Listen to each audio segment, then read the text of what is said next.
Welcome to Dark Domain, where pumpkin spice lattes won't save you from the chills creeping up your spine. As the air turns crisp and the nights get longer, we've got stories that'll make even the biggest Halloween fan wish for summer. So grab your favorite fall snack, cozy up, and prepare to ruin the peace of your perfect autumn evening. And while you're here, tell us in the comments, if you had to spend one fall day in a haunted forest, what 3 things would you bring? And hey, hit that like button, because let's face it, you're not going outside after this anyways. The lights on Devil's Ridge. The Smoky Mountains always had a way of swallowing the light. That's what I thought the first time I saw the ridge. The sun had just dipped below the horizon, casting a deep purple hue over the landscape. But the ridge, the one the locals called Devil's Ridge, looked different. It was darker, as if the light had never reached it in the first place. I'm Owen Brady, a park ranger, and I've spent the better part of 5 years patrolling these mountains. I know every trail, every tree, every stream that cuts through the dense forest. But I wasn't ready for what I found on Devil's Ridge. It all started with a hiker who went missing, David Malik, 28, an experienced outdoorsman who had hiked these trails more times than I could count. When his fiancée reported him missing, I was the one tasked with leading the search. We found his car parked near one of the more secluded trailheads, but there was no sign of him. It was like he had vanished into thin air. That was 3 days ago. By the 4th day, the team was ready to call off the search. There was a storm rolling in and conditions were getting worse. But something kept nagging at me.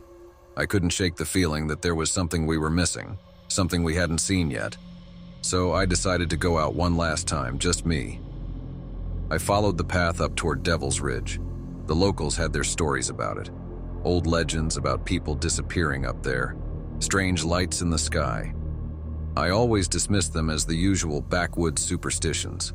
But as I hiked through the thick trees, the air heavy with the promise of rain, I started to wonder if maybe there was something to those stories after all.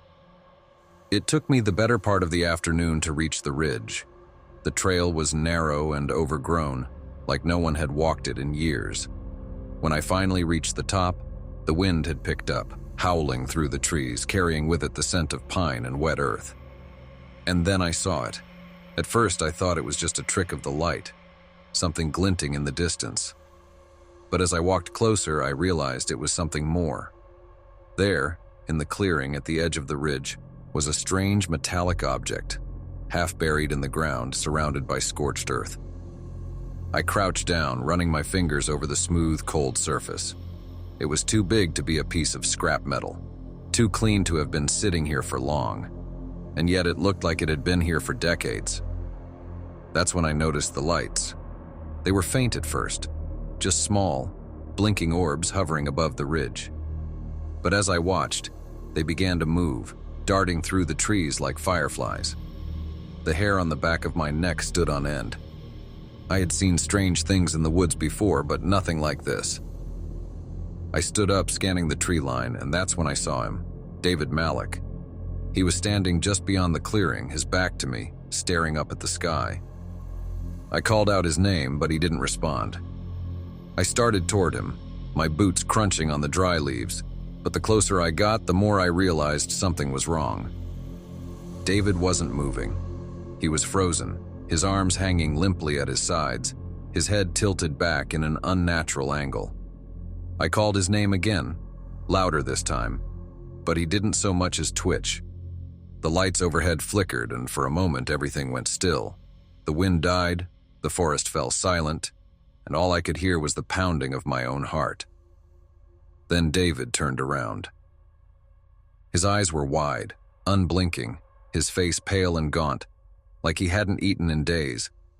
But it wasn't just the look of him that sent a chill down my spine. It was the way he moved, slow, jerky, like a puppet on strings. He took a step toward me, his mouth opening and closing, but no sound came out. "David?" I whispered, unsure of what I was seeing. He took another step, his eyes fixed on me, empty and hollow.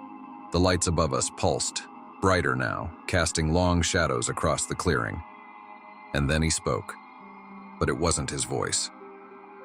"Leave," he said, the word low and distorted, like it was being forced out of him. "Leave now." I took a step back, my instincts screaming at me to run, but my legs felt like lead. "David, what happened? Where have you been?" He didn't answer. Instead, his head twitched to the side, his body convulsing as if something was controlling him. The lights overhead pulsed again, and I could feel the air around me grow thick, charged with static. "Leave," he said again, his voice more urgent this time. "They're coming." That was all I needed to hear. I turned and bolted, my feet pounding against the dirt as I sprinted back down the trail. The wind roared through the trees, and I could hear the sound of branches snapping behind me as if something was chasing me, something I couldn't see. But I didn't dare look back. When I finally made it back to the base of the ridge, I collapsed against a tree, my chest heaving. The lights were gone, and the forest had returned to its usual eerie silence. I radioed for help, but when the rest of the team arrived, there was no sign of David. No sign of the metallic object, no sign of the lights. It was as if none of it had ever happened. But I know what I saw. David Malik was never found. His case remains open, another name added to the list of missing hikers swallowed up by the Smoky Mountains. The official story is that he got lost in the woods, succumbed to the elements. But I know the truth. There's something on Devil's Ridge, something ancient, something that watches from the shadows, and whatever it is, it's not done yet.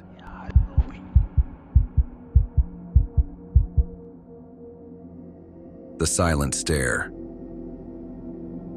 There's something about the eyes, the way they can look straight through you, like they're seeing something deeper than what's right in front of them. I've learned to trust that feeling, the sense that someone's hiding something they don't want you to see. But in this case, the eyes were the first clue that something was horribly wrong. My name is Eli Barrett, and I'm a detective with the Wichita Police Department. I've handled plenty of difficult cases over the years, but nothing like this.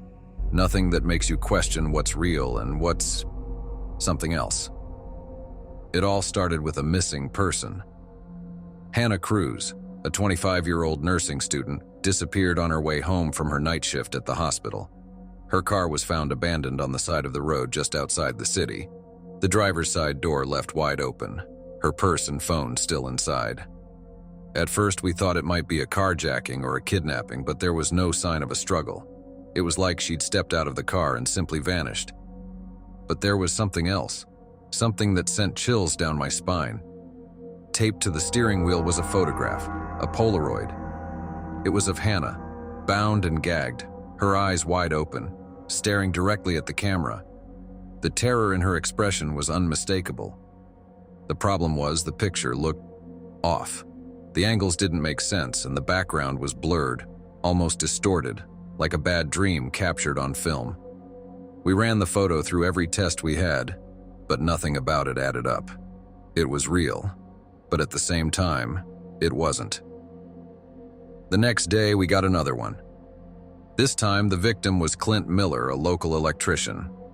He'd been found in his own home, tied to a chair in his living room, unconscious but alive. Like with Hannah, a Polaroid had been left behind. This one showing Clint in the same position we found him, his eyes wide with fear, his expression frozen in shock. But here's the thing. Clint had no memory of how he got there. He said he'd been working on some wiring in the basement when everything went black. The next thing he knew, he was waking up in the chair, the photo lying on the floor next to him. The photo showed him exactly as we found him, down to the last detail. But it had been taken hours before we even arrived. At this point, I knew something was seriously wrong. Two people, both taken and photographed in some kind of twisted setup, both with no memory of what had happened. And those eyes, those terrified, wide-open eyes that seemed to stare straight into the lens, pleading for help. I started digging through old cases, looking for anything similar. That's when I found it. 10 years ago, there had been a string of disappearances across the Midwest. Same MO people vanishing without a trace, only to reappear days later, disoriented and traumatized. Polaroid photos had been left behind in every case, each showing the victim in a state of terror, their eyes wide open, staring into the camera. The man responsible had been caught, Alan Shepard, a former psychiatric patient with a history of violent outbursts. He had claimed that he could see things in the photos, visions of people's deepest fears, their darkest thoughts. The courts dismissed it as insanity, and Shepard was sentenced to life in a maximum security facility. So how was it happening again? I paid a visit to Shepard at the state hospital. He was older now, his once menacing presence reduced to a shell of a man.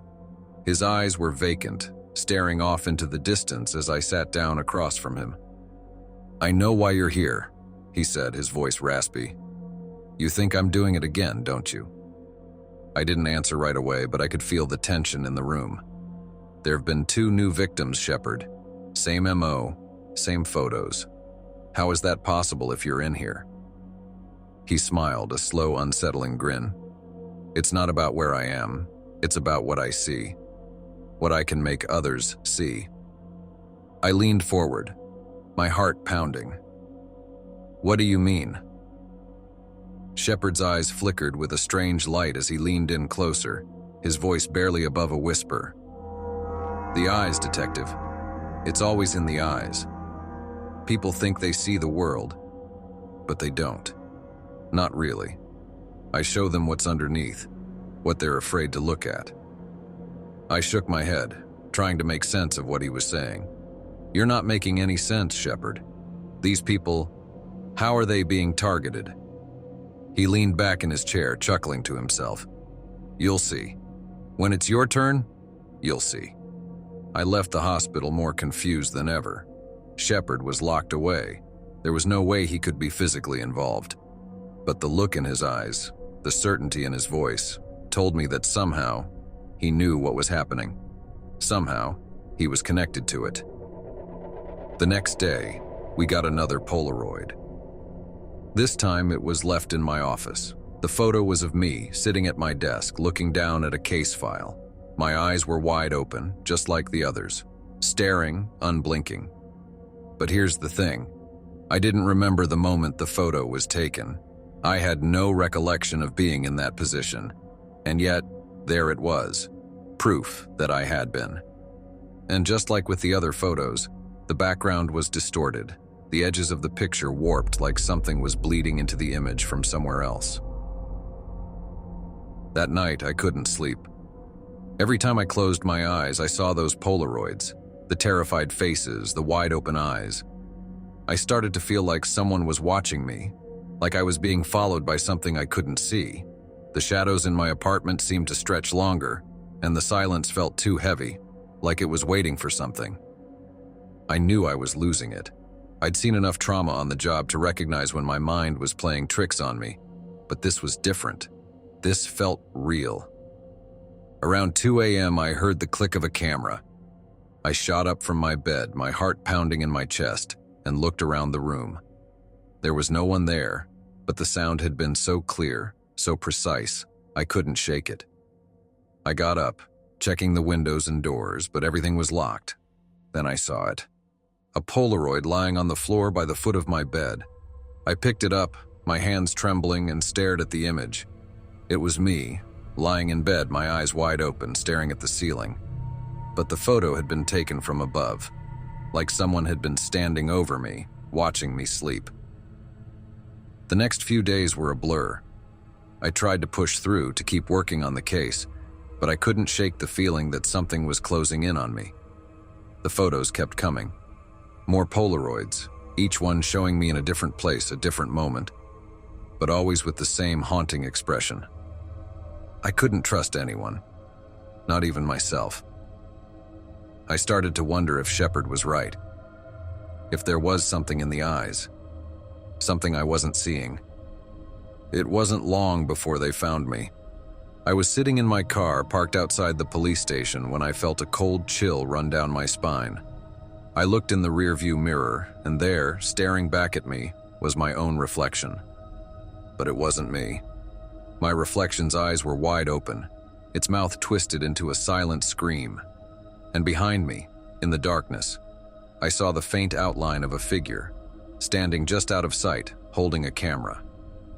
The last thing I remember is the flash of the camera, blindingly bright, and then nothing.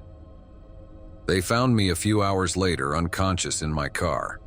No one could explain what had happened. The doctor said I must have had some kind of breakdown, that the stress of the case had finally caught up to me. But I know the truth. I've seen the photos, I've seen what's underneath, and now I can't unsee it.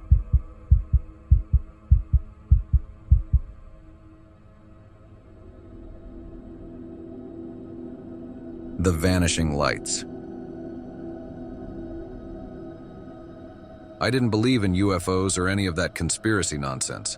I was a trucker, not some wide-eyed kid hoping for a glimpse of something strange in the sky.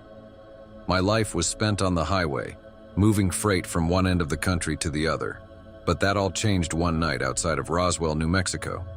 It was a routine haul, just a load of steel heading east from California. I'd driven this route a dozen times before, passing through the desert late at night when the roads were empty. The night was pitch black, the kind of darkness you only get in the middle of nowhere, far from city lights. Just me, my rig, and the open road. It must have been close to 2 a.m. when I saw the lights.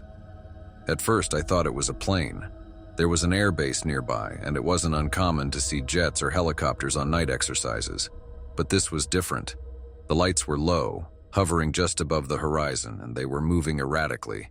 Too fast for any plane, too sharp in their turns for any helicopter. I slowed the truck, leaning forward to get a better look. The lights were bright, a strange, pulsating glow that seemed to flicker in and out. There were 3 of them, perfectly spaced, moving together in a pattern that made no sense. They weren't following any flight path I'd ever seen. Curiosity got the better of me. I pulled the rig onto the side of the road, killing the engine and stepping out into the cold desert air. The silence was deafening, broken only by the soft hum of the truck cooling down. I watched as the lights moved closer, my heart thudding in my chest. That's when I noticed it. Everything was dead silent. No wind, no insects, no distant sounds of trucks or cars. Just nothing. The lights moved in closer, almost hovering directly over the road about a mile ahead of me. And then they stopped. I don't know what possessed me to do it, but I got back in the truck and started driving toward them. The closer I got, the more I felt something off. My arms were tingling, and the hairs on the back of my neck stood on end. It was like the air itself had changed. Thick, electric. When I was about 100 yards away, my headlights flickered, first dimming, then cutting out entirely. The truck's dashboard lights followed suit, and suddenly I was in complete darkness, the engine sputtering out beneath me. I coasted to a stop, the silence pressing in again. My hands gripped the steering wheel, sweat slicking my palms. And then I saw them. Figures moving beneath the lights. Shadowy, indistinct shapes. At least 5 of them, walking slowly, as if they were searching for something, or someone. They were too far away to make out any details, but I could see enough to know they weren't human. Their movements were too fluid, too graceful, and they didn't seem to walk so much as glide over the desert sand. I should have left right then and there, should have thrown the truck in reverse and never looked back. But I couldn't. I was rooted to the spot, staring at those figures as they moved in and out of the light. One of them turned, as if sensing me. It looked straight at the truck, and even from that distance I could feel its eyes on me. Cold. Unfeeling. Suddenly, there was a bright flash of light, so intense it blinded me. I threw my hands up, shielding my eyes, but the light was everywhere, like the sun had exploded in the middle of the night. A loud hum filled the air, vibrating through the truck, through my bones, until it felt like my whole body was shaking apart.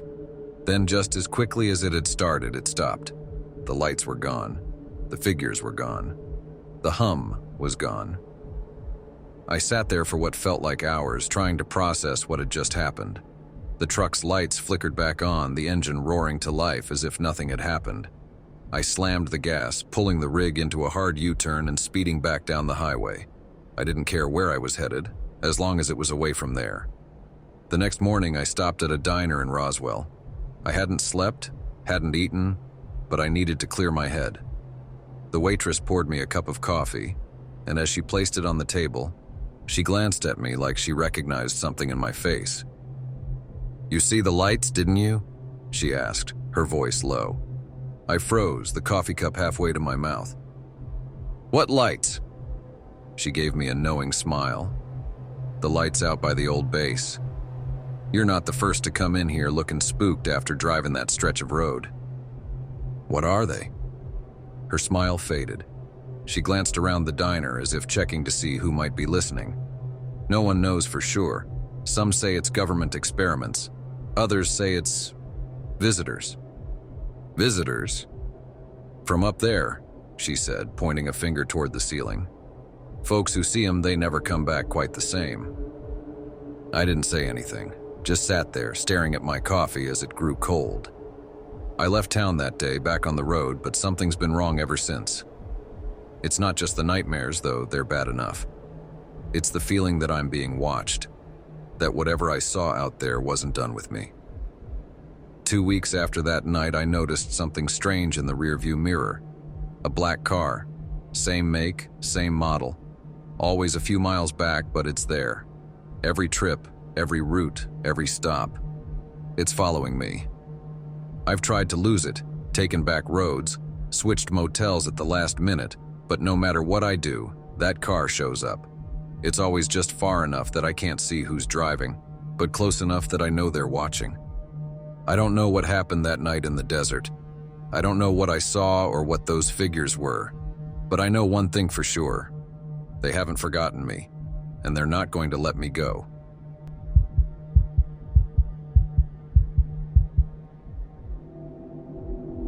Looks like you made it to the end. Or did you? Before something creepy catches you off guard, go ahead and like, subscribe, and hit the bell so you're ready for the next scare. Because trust me, you don't want to be left in the dark. Sleep tight, if you dare.